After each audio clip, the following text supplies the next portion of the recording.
Bonjour, ici David Vaninck, activateur d'épanouissement commercial, et je suis ravi de t'accueillir pour ce tout premier épisode de la saison 2 de la Hotline des freelances que j'enregistre à Rotorua en Nouvelle-Zélande. Si tu suis ce podcast sur YouTube, tu peux voir l'image que j'ai utilisée pour le fond de vidéo. Eh bien, c'est le lac qui est juste à côté en fait de la ville de Rotorua. Je me suis posé tranquillement sur le ponton pour me sentir inspiré et t'apporter les meilleures réponses possibles. Alors le concept de la Hotline des freelances, si c'est la première fois que tu découvres cet épisode, c'est tout simplement que je réponde à tes questions que tu peux me laisser sur une boîte vocale. En description, sous la vidéo ou sous le podcast, si tu es sur une plateforme de podcast, tu peux trouver un lien vers un outil qui s'appelle SpeakPipe. Et tu peux me laisser en fait des questions simplement en enregistrant un message vocal. Alors la durée du message est limitée à 3 minutes. Comme ça, tu dois être concis et concret le plus possible dans ta question. Plus tu seras concret et spécifique dans ta question, plus je pourrai t'apporter une réponse concrète et spécifique, bien évidemment. L'idée en fait pour moi, c'est que ce soit à partir d'un mobile ou d'un ordinateur, tu puisses t'enregistrer facilement, vocalement et une fois que tu as enregistré ton message, tu rentres ton prénom et ton email parce que si j'ai besoin de pouvoir te demander des questions complémentaires pour que ta question soit un peu plus précise ou autre, eh bien j'ai besoin de tes coordonnées, tout simplement.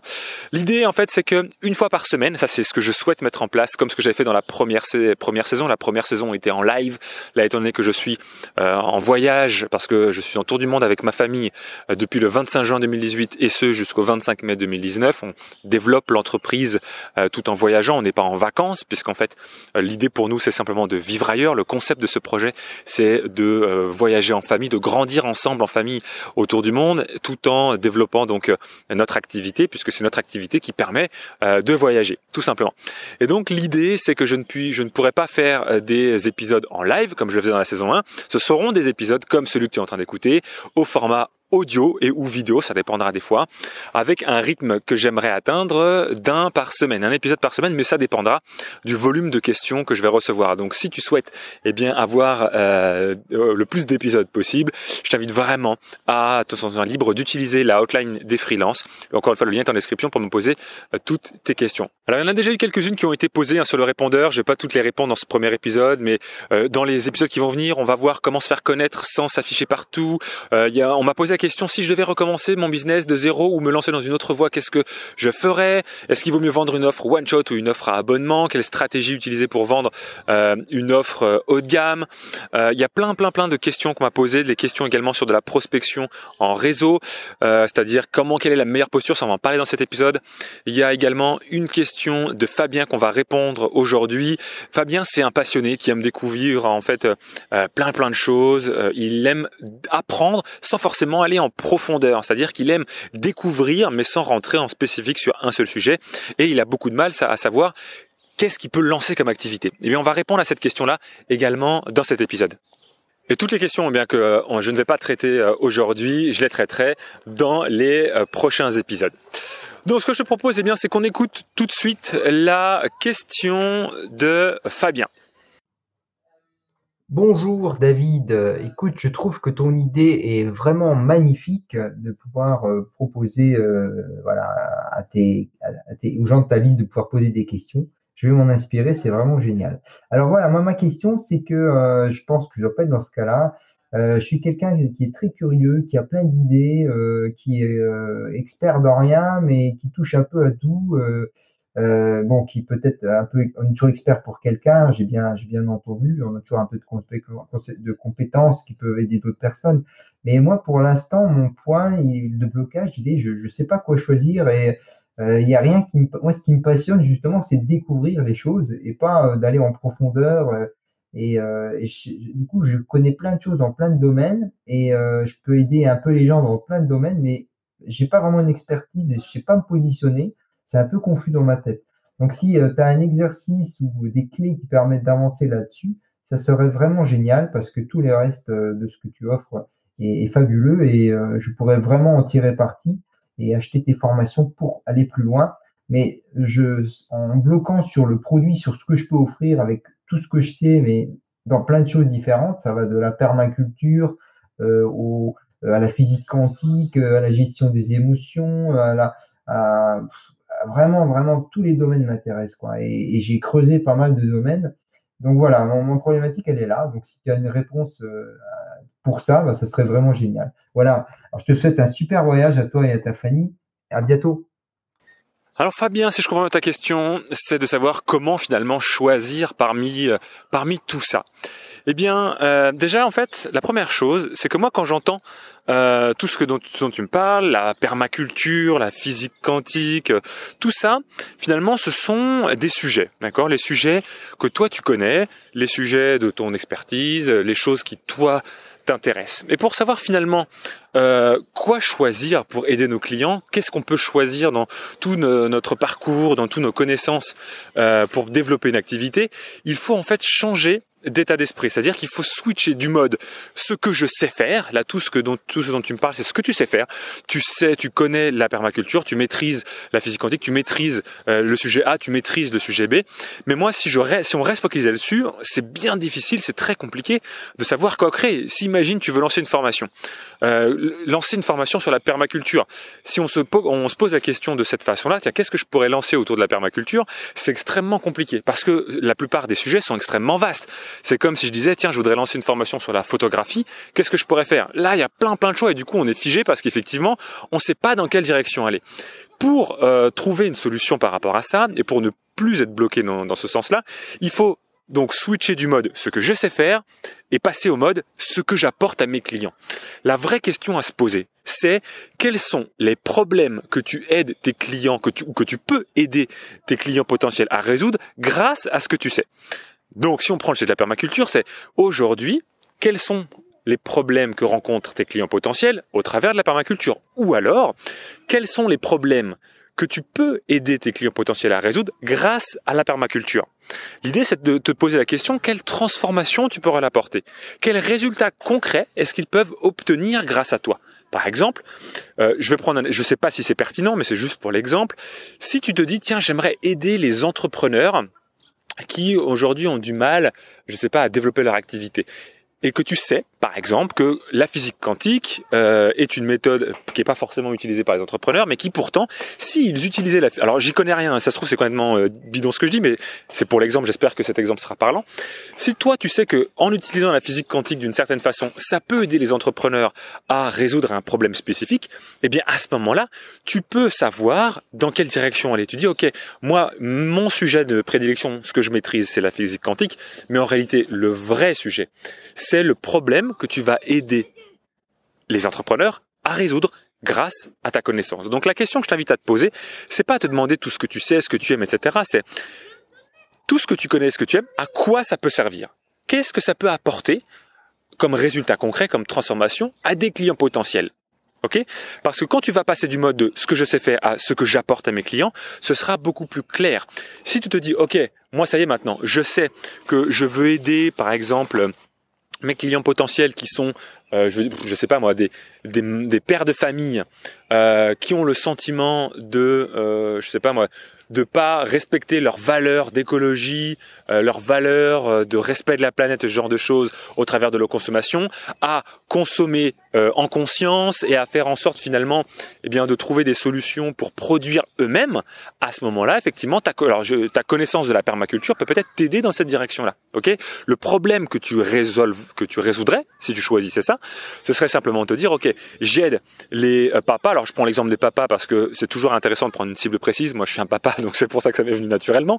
J'aide les papas qui souhaitent consommer en conscience et avec le respect de la nature et de leur environnement, sans nourrir le système des grandes surfaces et autres qui vendent des produits de mauvaise qualité, chers et qui exploitent les petits fabricants et ce genre de choses. Si tu veux aider les papas qui n'ont pas de solution, moi je sais, pendant un moment avec Céline, on se posait la question quand on était encore à Louvre, on voulait réduire à la fois notre consommation de viande et en même temps réduire, notre consommation des grandes surfaces. On préférerait faire travailler plutôt les commerçants locaux, les producteurs locaux, ce genre de choses. Bon, on savait pas trop par où commencer. La première action qu'on a fait, c'est déjà d'aller au marché plus souvent. Alors, pour nous, est-ce que c'est l'idéal ? J'en sais rien, c'est pas le sujet, mais en tout cas, pour nous, c'était la première idée qu'on a. On s'est dit, tiens, et si on allait au marché, est-ce que là, ça serait pas une meilleure idée d'aller voir qui y a au marché, qui sont les personnes qui vendent, qu'est-ce qu'ils vendent, d'où ça vient, etc. Bref, en tout cas, moi, je sais qu'on s'est posé des questions de savoir qu'est-ce qu'on peut faire si on veut consommer mieux. Consommer plus en conscience et surtout consommer sans nourrir le système des grandes surfaces. Bref, l'idée, pour faire une petite synthèse, c'est de te poser encore une fois donc la question. Tout ce que tu connais, ce sont des choses, d'accord? Tout ça, c'est des trucs. Toute la permaculture, la physique quantique, tout ce que tu connais, ce sont des trucs, entre guillemets, comme ça, de but en blanc, c'est des outils, d'accord? C'est inintéressant. Ça peut être un bout de bois, ça peut être un caillou. Tout ça, c'est de la feuille, c'est de l'herbe. La question, c'est avec tout ça, avec ce caillou, cette herbe, cette branche et cette feuille de palmier, qu'est-ce que je peux construire, à qui je peux aider. Si je mets tout ça dans un sac et que je me balade, qui je peux aider? Eh bien, peut-être que je peux aider quelqu'un qui a envie de s'abriter de la pluie à lui fabriquer un petit abri grâce à ce que je connais, que j'ai dans mon sac, qui est des branches, des cailloux et des feuilles de bananier. Grâce à ça, je peux l'aider à obtenir un résultat qui est « je t'abrite de la pluie ».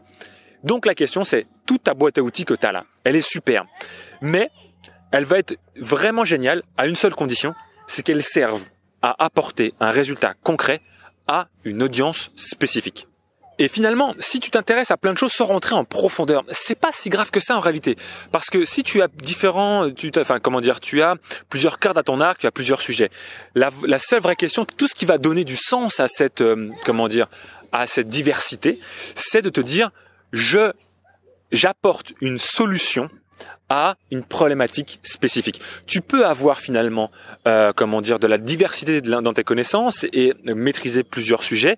Et tout ça, ça prend un sens précis si tu apportes une solution à un problème spécifique, ok? Et l'avantage de ça quelque part, c'est que tu auras une boîte à outils qui sera unique entre guillemets, parce que peut-être que, tu vois, si on prend l'exemple du plombier, tous les plombiers ils ont tous la même boîte à outils. Toi, ça se trouve, tu vas aller sur le marché de la plomberie, mais avec une boîte à outils complètement différente et novatrice, parce que tu n'auras pas les mêmes clés, les mêmes, je sais pas moi, les mêmes raccords que tout le monde.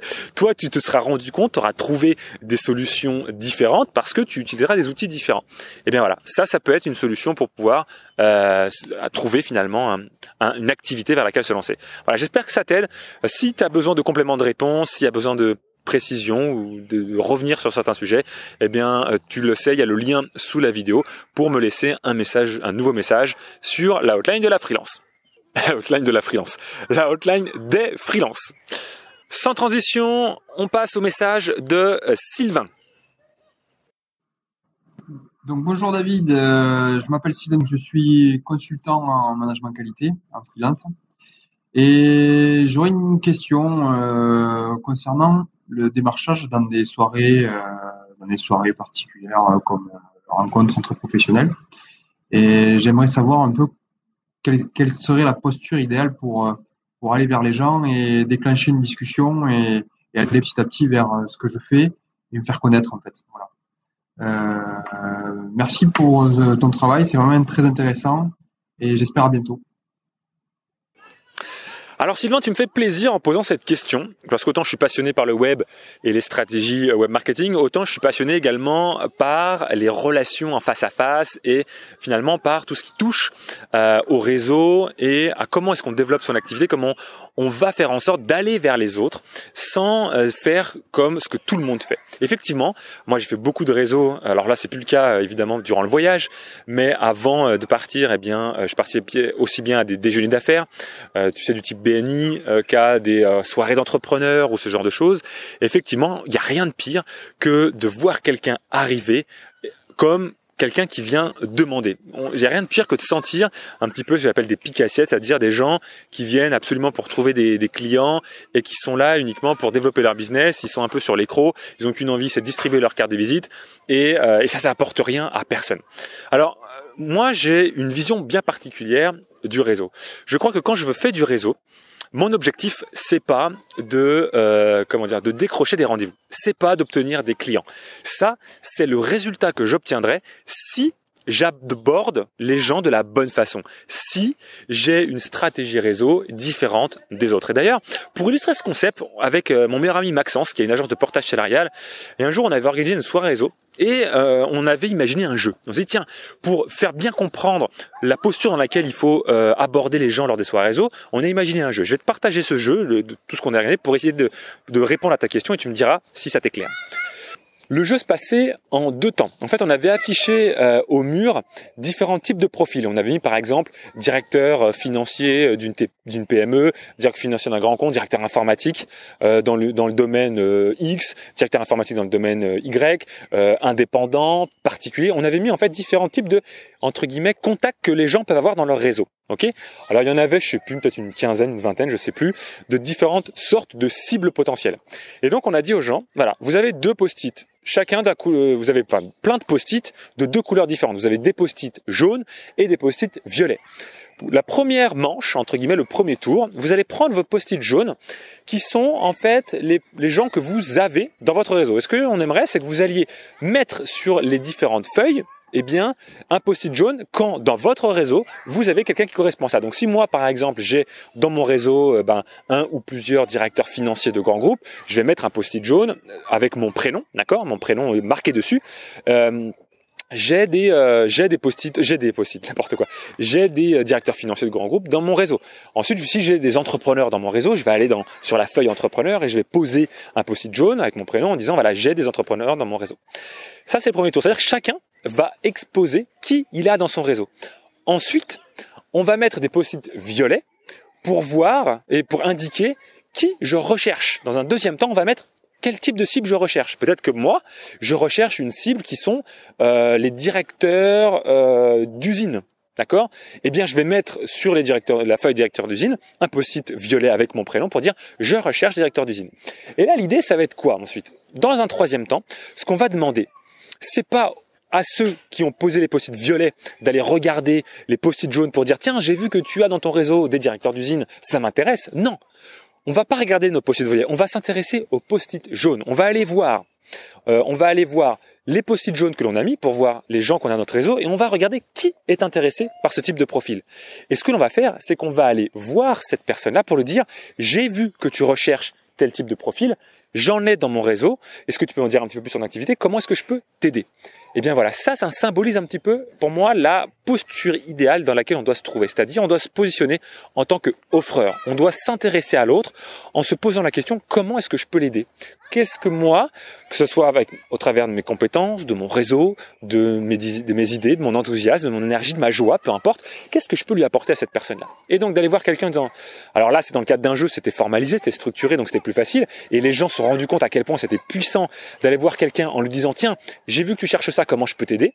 Parce que ça a déclenché des discussions facilement en étant dans la posture je m'intéresse à toi, je suis là en tant qu'offreur et non plus en tant que demandeur. Eh bien les gens se sont dit mais c'est juste génial. Et ils ont expérimenté quelque chose d'incroyable. C'est que naturellement, la personne en face, qu'est-ce qu'elle faisait à chaque fois ? C'était pas le but, mais naturellement la personne en face, elle disait ok, et toi ? Et toi, c'est quoi ton domaine ? Qui est-ce que tu recherches ? Quel type de contact tu aimerais avec quel type de contact tu aimerais entrer en relation ?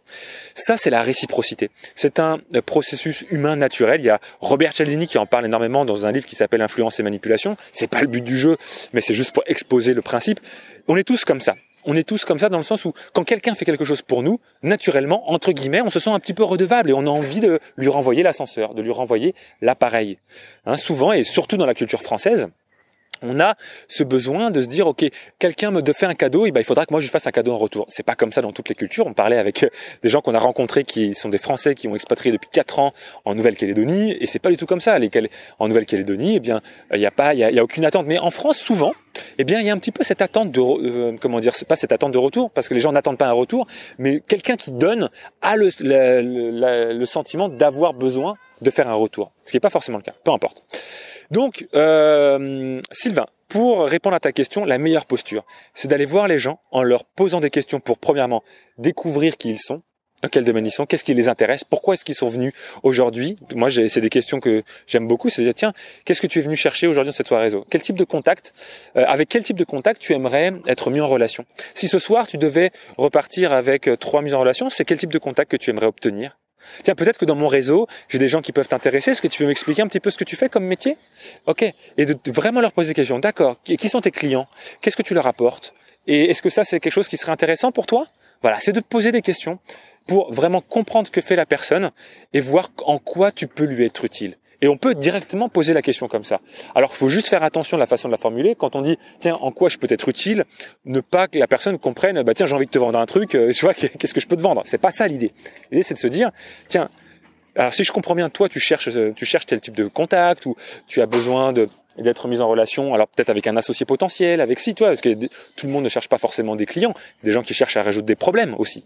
Donc l'idée, c'est de trouver en quoi est-ce que tu peux leur être utile. Pourquoi c'est une bonne démarche? C'est qu'encore une fois, naturellement, la personne en face, eh bien, qu'est-ce qu'elle va avoir comme réaction la plupart du temps? C'est de dire, ok, toi alors, à ton tour maintenant de te parler de là, on parle de moi, mais à ton tour de me parler de toi, qu'est-ce que tu fais dans la vie? C'est quoi ton métier? Qui sont tes clients? Tiens, moi, tu m'as demandé ce que tu pouvais faire pour moi, et moi, je peux faire quelque chose peut-être pour toi. Tu vois, voilà. L'idée, en fait, tu vas voir, c'est que quand tu as cette démarche où tu as une posture d'ouverture, d'écoute et de découverte de l'autre, eh bien, naturellement, l'autre également va avoir une posture de découverte de toi. Et ce sera plus toi qui sera en posture de demandeur. C'est l'autre qui va te demander d'en savoir plus, et c'est l'autre qui va naturellement, aller dans la discussion et chercher à te connaître. Voilà, j'espère que ça t'aide. Si tu as besoin également de compléments d'information, tu as le lien de la boîte vocale de la hotline des freelances et tu peux me demander des précisions. Je me ferai un plaisir de revenir sur ce sujet.